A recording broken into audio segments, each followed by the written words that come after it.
A survivor's truth. My nurse says I am alive. The fluorescent lights of the hospital room hummed, a bland antiseptic counterpoint to the frantic, vibrant symphony of Leo's mind. He lay propped against too many pillows, the crisp white sheets a stark contrast to the swirling, kaleidoscopic chaos behind his eyes. His body, though still riddled with aches and phantom pains from the derailment, was mending. The cuts were sutured, the bruises fading, the tremors less violent now. My nurse says I am alive, he'd heard her say, her voice a calm, reassuring balm just hours ago. And indeed, the monitors confirmed it, the steady beeps a testament to a heart that still stubbornly beat. But alive how? What did it mean to be alive when the world had rearranged itself, when the very fabric of reality felt thin and permeable? His last conscious memory of Clara was her transformed face, her eyes holding that horrifying, fleeting spark of pure terror, a final desperate plea for him to remember her. He remembered the unholy stench, the wet sounds, the final desperate act of slamming the brake lever, the screeching, tearing metal as the train became a mangled ruin. Emily, his nurse, was a woman of quiet strength. Her eyes, a startling shade of intelligent green, held a deep well of empathy. She was 30-something, her hair pulled back in a practical, neat bun, but strands always seemed to escape, softening her professional demeanor. She moved with an efficiency that was comforting, her hands gentle when she adjusted his fore, her voice calm when she spoke. She had seen countless patients like him, victims of accidents, carrying their own silent scars. She treated him as if he were simply a man recovering from a terrible train crash. Nothing more. He tried to believe her. He tried to believe the doctors who spoke of severe trauma, of acute stress reaction, of post-traumatic amnesia regarding the details of the derailment. He tried to believe that the things he remembered, the unspeakable things that clawed at the edges of his sanity, were merely the mind's way of processing unimaginable horror.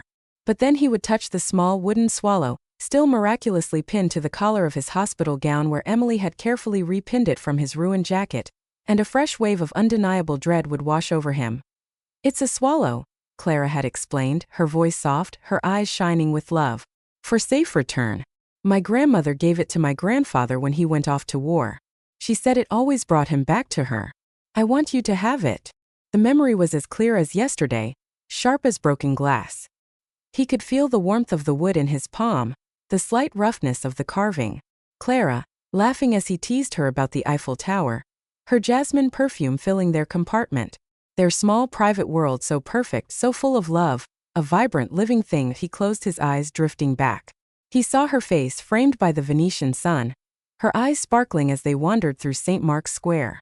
He saw her hand in his as they navigated the labyrinthine streets, her laughter echoing in ancient alleyways. He saw her sleeping peacefully beside him on their first anniversary, before the journey, before the train, before the thing had found them. These were the memories he clung to, the lifeline against the encroaching darkness. He desperately tried to overlay them, to bury the other images, the wet gurgles, the distended jaw, the black, malevolent eyes, but the darkness always found cracks. Sometimes he'd catch a faint, almost imperceptible whiff of that sickeningly sweet, cloying odor, like wilting flowers on the turn, a scent that had permeated the train. It would be gone in an instant, leaving him gasping, disoriented, convinced it was real. Other times, a subtle creak from the hospital corridor, a low hum from the ventilation system, would morph into the frantic scratching within the walls, the deep, organic thrum of the train's horrific engine. He never spoke of these things. How could he? Emily would smile kindly, adjust his medication, and talk about the healing process.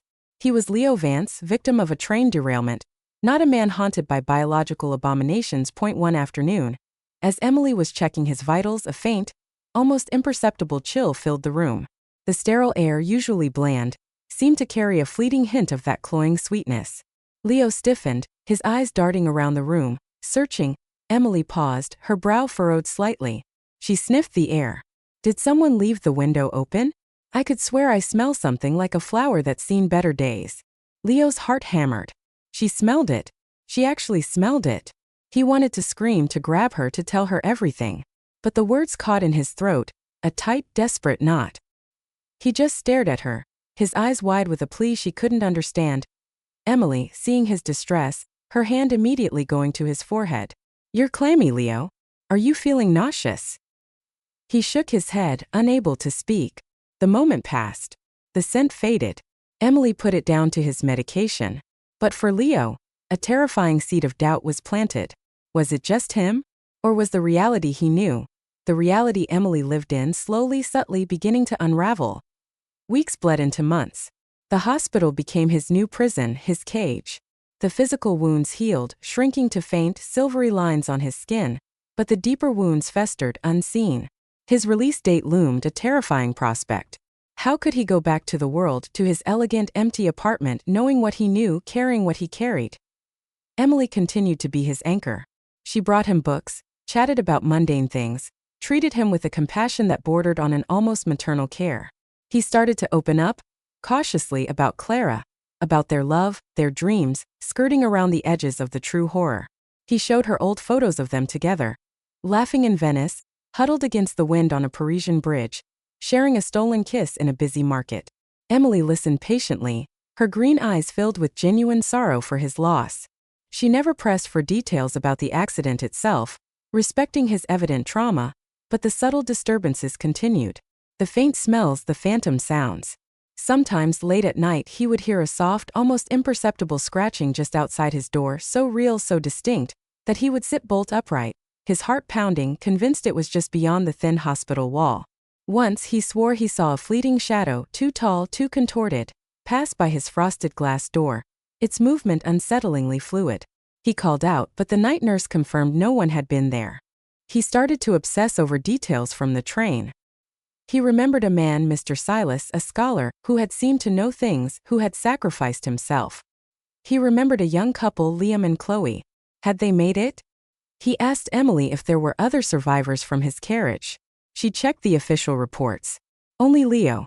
No one else from his specific compartment or the one adjacent was listed as a survivor. "You were very lucky, Leo," she'd said, her voice soft. "A true miracle. A miracle." He knew the truth was far from it. One evening, Emily came into his room looking unusually pale. She was usually so composed, so unflappable. "Leo," she began, her voice a little shaky, "I had the strangest experience in the supply closet just now." She paused, glancing nervously at the door, then back at him. The air. It felt so cold even though the heating is on. And there was this smell. Like decaying flowers. It was so strong it made me feel sick. Leo's breath hitched.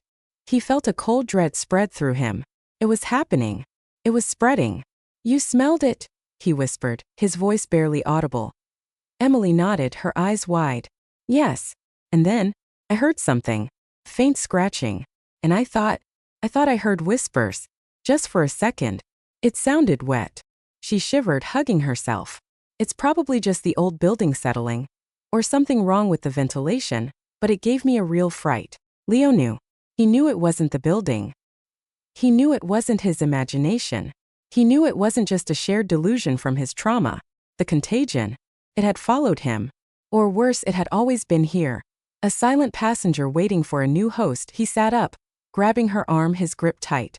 "Emily, listen to me," he said, his voice urgent, desperate, forcing the words out. "It's real. Everything I've been seeing, smelling, hearing. It's real. It's from the train. It's from them." He gestured vaguely, wildly at the empty space around them, at the world outside the window. "The parasite transforms people. It took Clara. It took everyone." Emily looked at him, her green eyes filled with concern, but also a growing fear. Not fear of him, but fear for him. "Leo, darling, I know this is terrifying," she began, gently trying to pry his fingers from her arm. "The mind plays tricks when it's been through so much. Your brain is trying to make sense of something incomprehensible." "No!" he roared, the sound raw, untamed, startling them both. The few other patients in the ward would have heard it. "You smelled it. You heard it. Don't you understand? It follows. It spreads." He looked down at the small wooden swallow pinned to his gown. His final gift from Clara. He tugged it off, the threads tearing slightly. "This is Clara's. It's all that's left. She gave it to me right before it took her. It's a swallow. For safe return." His voice broke, and Emily's gaze softened, her hand reaching out to touch the wooden bird. "Leo," she said, her voice gentle but firm. "You need rest. I'll get you something to help you sleep." She was still trying to rationalize it, to medicate it away. He knew he couldn't convince her with words. He had to show her. He had to prove it. The desperation to prove his truth consumed Leo. He knew Emily wouldn't believe him until she saw it, smelled it, felt it for herself. His discharge date was only a few days away, a deadline for exposing the horror before he was released back into an unsuspecting world. He started paying closer attention to the hospital. Not the patients or the staff, but the infrastructure, the hidden spaces. The vents, the utility closets, the dark corners where dust motes danced in the slivers of light. The sweet and rotten smell seemed strongest near the laundry room, and a specific old utility shaft near the rarely used basement entrance. He remembered the old train, the way the parasite had permeated its structure. Could it be doing the same here? He began to subtly influence Emily. He'd bring up the smell, the sounds, casually, whenever she seemed stressed or tired, hoping to catch her when her guard was down. He'd talk about the cold spots in his room. He'd mention strange shadows that only he seemed to see. He watched her, looking for the flicker of recognition, the subtle shift in her empathetic gaze that would betray dawning doubt. She did notice things. He saw the way she'd pause, her head cocked, listening to a faint creak from the pipes. He saw her brow furrow when a sudden chill would sweep through the ward, unexplained. He saw her eyes narrow in confusion when she caught that faint, cloying scent, a scent that no one else seemed to perceive. She began to look tired, too. Her eyes, usually so vibrant, were shadowed. One night, he couldn't sleep. The scratching, low and persistent, seemed to be coming from directly beneath his bed. He swung his legs over, feeling the cold, sterile floor beneath his bare feet. He pressed his ear to the linoleum, listening. The scratching was definitely there, muffled but insistent, accompanied by a faint, wet slurping sound. He heard a soft footfall outside his door. Emily. She often did her rounds late. He quickly got back into bed, feigning sleep. She entered, her movements quiet. She checked his fore, adjusted his blanket. She paused by the window, staring out into the dark, rain-streaked night. Leo held his breath, listening to her soft breathing. Then he heard it. Emily coughed. It was a soft, dry cough at first, almost imperceptible. But then it came again, a little more insistent, a little deeper. And with it, a faint, fleeting whiff of that sickeningly sweet smell. Leo's eyes flew open. He pushed himself upright, his heart hammering. Emily turned, startled by his sudden movement. She looked pale, her skin almost translucent in the dim light. Her eyes, her beautiful green eyes, seemed a little too wide, a little too unfocused. Emily, he whispered, his voice raw with a terrible certainty. Are you all right? She coughed again, a wet, rattling sound this time. Her hand went to her throat. Just a bit of a cold, Leo, she croaked, her voice hoarse, reedy. Been going around the ward. But her eyes were still green, but there was a subtle shift in their depth, a flicker of something ancient and predatory deep within them. He saw it. He saw it just as he had seen it in Mr. Thorne in Clara. No, Leo said, his voice trembling but firm. No, it's not a cold. He saw her slight recoil, the subtle tension in her jaw. She knew. She felt it, even if she couldn't admit it. He scrambled out of bed, ignoring the fresh protests from his still healing body. He pointed at the wooden swallow lying on his bedside table. This, he said, his voice rising, desperate. This is Clara's gift. It's what reminded me. It's what kept me human. Don't let it take you, Emily. Fight it. Emily stared at him, a strange, almost vacant expression on her face. Her hand, thin and bony, was pressed against her chest, where her own swallow-shaped pendant usually rested. A gift from her own grandmother, a small silver bird. It was gone. Emily, your pendant, Leo cried, pointing to her chest, then looking around frantically for it. She didn't answer. She just stood there, her body swaying slightly, her breathing growing ragged. Then she let out a low guttural gurgle, a sound that made Leo's blood run cold. Her mouth opened, a dark cavern. Leo knew what was coming. He knew with a chilling certainty that no one would believe him. He knew that the hospital was compromised just like the train. He knew this was his fight now. His survivor's truth. He looked around the room, desperate. His gaze fell on the heavy metal pole of his 4-drip stand. It was old, sturdy. He grabbed it, its cold weight reassuring in his hands. Emily stumbled forward, her movements growing jerky, disjointed. Her face elongated, stretching, her jaw distending. The transformation had begun. My nurse says I am alive, Leo whispered, a grim, determined resolve settling over him. He was alive. And he wouldn't let this happen again. Not to Emily. Not to anyone else if he could help it. He swung the four-pole, a desperate, primal scream tearing from his throat, not of fear, but of righteous fury, of defiance against the unspeakable. He would fight.